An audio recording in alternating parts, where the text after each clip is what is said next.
What was in your mind, though, in terms of image? Because there's no doubt about it, when you burst onto the scene at the beginning of the 80s, I mean, people were bowled over by the look, because the makeup was always brilliant, and all ages really liked it. Well, when we first, actually, we appeared on Top of the Pops by accident, actually. I, in my career, completely shaken Stevens. We'd sort of entered the chart at the wrong end of the chart, and we weren't eligible for Top of the Pops, and he was ill. And so we got this phone call the night before saying, do you want to do Top of the Pops? We were like, what do you mean? Do we want to do Top of the Pops? Of course. So we sort of spent the whole night, you know, sort of getting our outfits ready, and we sort of did it. And we'd started being played on the radio, and then when people saw me on telly, Radio 1, a lot of the kids' programmes were like, well, we can't have him on our shows, because they were like, what is it? But it was kind of too late then, because the public had kind of decided that they liked me. Yes. So, bad luck.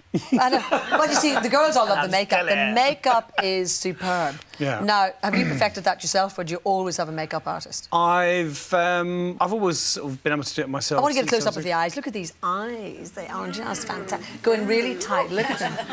No, they're brilliant. So you can do it all yourself if you have to? Yeah, I can do it, yeah. Excellent. I mean, it's nice to be pampered by other people, though, isn't it? Absolutely. But even today, now you were... Because I was saying to you, are these squiggles and everything hand-painted? So what was the answer? It's a Marks and Spencer's jacket just covered in emulsion. In emulsion? And the shoes. No, you just painted an ordinary pair of shoes. No, I just threw paint on them. Well, just like threw I it was on? bored of them, so I thought, yeah, give them a bit of colour. Cult. But, I mean, is that the sort of thing you do all the time in putting the gear together? I shop always at Marks and Spencer's because the suits are cheap. You can chuck them in a suitcase, they never crease. They're like, I don't know what they're made of, but they're just fantastic for travelling with. And always your hat to go, this is a style that you love. Well, Philip Tracy, very fine Irish big designer. milliner, yeah. Yeah. Now, when you're George, when you, like, hide behind Boy George, I'm not saying you hide behind him all the time.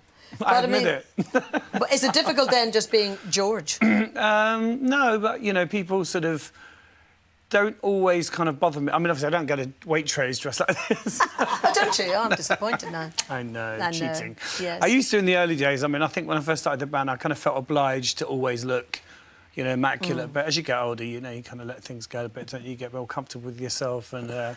can't be bothered to kind of, you know, get driven mad. On today, you know, there's nothing worse than coming out of your house at 8:30 and someone's like, you know, want a pint of milk and someone's like, can I have your autograph? Someone jumps out from behind a tree, but that doesn't really happen as much now. No, but on that point, can you just be George? Yeah. You know, sometimes do you find that difficult? No. No. You can be the two people, if you like. Yeah. Excellent. So you've had periods in the wilderness and you've come back, always come back. But have you changed a lot? I mean, I read about spiritualism, I read about Buddhism. Have you changed as a person, do you think? I'd like to think that I've changed. What I really feel is that if you're a certain type of human being, no matter how much therapy you have, you'll always be that person. And I do believe that I am a sensitive person, and I don't like any kind of injustice, whether it's in relationships or in the big wide world. And I do react to that in my music. But I think what therapy can do is it kind of teaches you new ways to manoeuvre around certain feelings. But if you are a sensitive person or a horrible person, a bad person, you'll always be that. But you're a happier person, I would get the feeling these days. You know, I have had days when I'm happy and days when I'm bitter. Oh, well, there we go. Well, I'll tell you what, I'm going to go home now and I'm going to splodge a bit of white paint and everything on my shoes, throw a bit over my jacket, sort of tie it all in, put a bit more glitter on my eyes. Anyway, George, it's smashing to see you and we look forward to the song at the end of the programme from the new album. Always Thanks very much indeed. Boy George, thank you.